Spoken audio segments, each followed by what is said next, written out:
안녕하세요. 오늘은 리노공업에 대해 좀 깊이 파헤쳐보는 시간을 갖겠습니다. 반도체 테스트 소켓, 또 의료기기 부품 분야에서 요즘 주목받는 기업이죠.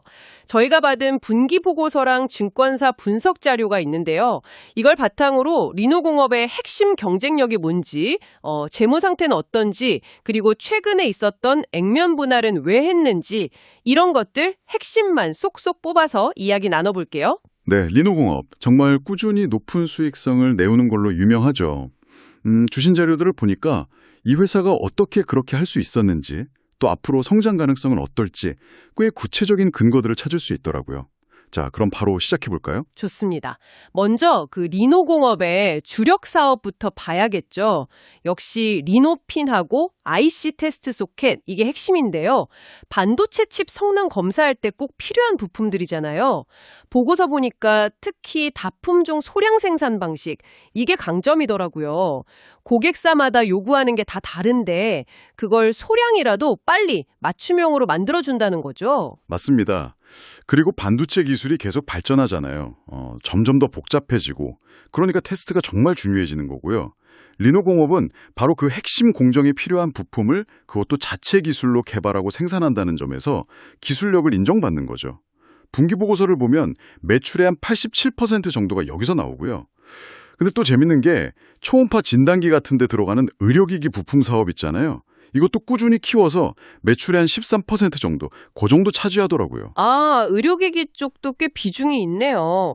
그럼 이게 뭐랄까, 반도체 경기가 좀 안 좋을 때 완충 역할을 해줄 수도 있겠는데요? 네, 그렇죠. 그런 전력적인 의미가 있어 보입니다. 한쪽에만 너무 치우치지 않으려는 거죠. 그럼 이제 재무 성과를 좀 자세히 볼까요?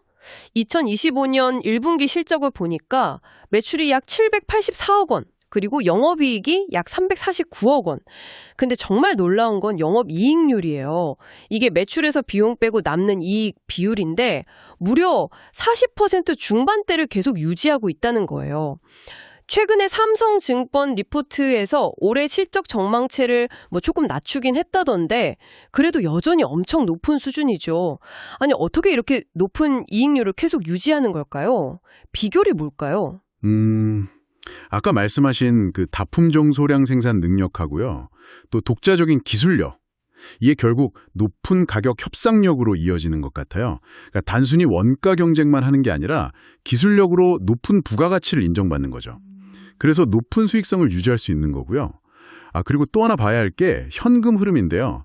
1분기 영업활동 현금 흐름이 약 484억 원이에요. 이게 무슨 뜻이냐면 번 돈이 실제 현금으로 잘 들어오고 있다는 거죠. 아, 이익만 높은 게 아니라 현금도 잘 도는 거군요. 네, 그렇죠. 그리고 재무구조 자체도 보면 굉장히 안정적입니다. 보고서 보면 부채가 거의 없어요. 지난 몇 년간 유상증자나 회사채 발행 같은 거 한 기록도 없고요. 와, 그러니까 외부에서 돈 빌리거나 투자받지 않고 그냥 자기들이 번 이익만으로 계속 성장해 왔다는 거네요. 이야, 진짜 알짜 기업 같은 느낌인데요. 맞습니다. 그렇게 번 돈으로 꾸준히 성장을 해온 거죠. 이렇게 재무가 안정적이니까 배당도 꾸준히 할 수 있었고요. 최근 3년 평균 배당 성향이 한 40% 수준이라고 하니까 주주들 입장에서도 좋죠. 네, 그렇겠네요. 그러고 보니까 최근에 그 액면 분할, 이거 큰 결정이었잖아요.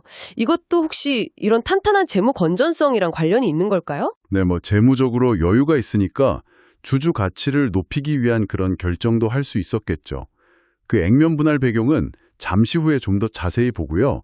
먼저 이런 안정적인 재무를 바탕으로 미래 성장을 위해서 뭘 하고 있는지 그 연구개발 R&D 쪽을 좀 볼게요. 보고서를 보면 그냥 지금 잘 팔리는 제품 개선만 하는 게 아니에요.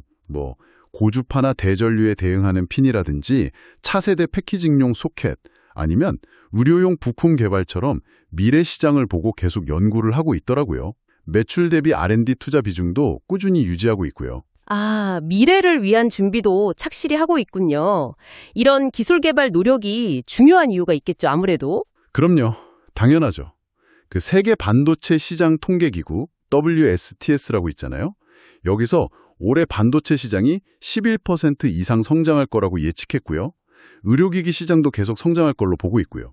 그러니까 리노공업의 이런 R&D가 이런 시장 성장 흐름을 잘 타면 성과로 이어질 가능성이 충분한 거죠. 시장 전망도 긍정적이니 R&D 성과가 기대되네요. 네.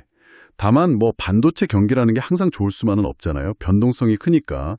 그래서 이런 R&D 투자가 실제 성과로 이어지기까지는 시간이 좀 걸릴 수도 있고 또 시장 상황에 따라서 영향을 받을 수 있다는 점, 이건 좀 염두에 두어야 합니다. 네, 맞아요. 그 점은 유의해야겠네요. 그럼 아까 잠깐 나왔던 액면 분할 이야기, 이걸 좀 더 해보죠.